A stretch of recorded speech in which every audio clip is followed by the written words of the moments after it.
Mahliyo 100 ming dollar olsam, yiliga nechta pul qo'shib qaytaraman?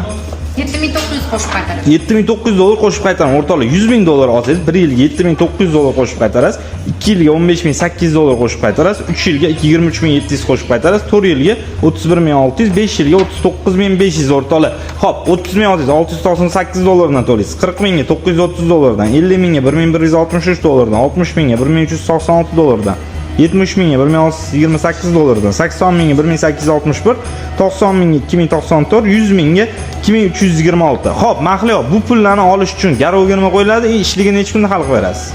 Ishligi 5 kunga uzoqqa cho'ziladi. Aha. 709% dan Qoldiq summaga. Qoldiq summaga Toshkent shahar, Toshkent yaqin tumanlarda uy joylarini garovga qo'yadilar.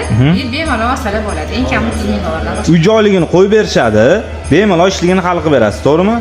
Uy sizning nomingizga o'tmaydi, yo firmaning nomiga o'tmaydi, o'zligining nomida qoladi, faqat zapretga qo'yib qo'yiladi. To'ppa to'g'rimi? To'g'ri. Xo'p, o'rtoqlar, agar sizlarga 709% qoldiq summaga kreditimiz qiziq bo'lsa, Mahliyoga aloqa qilib ko'rasizlar, ishinglarni tez va oson bitirib beradi. Xarajatlarni minimalni qilib beradi.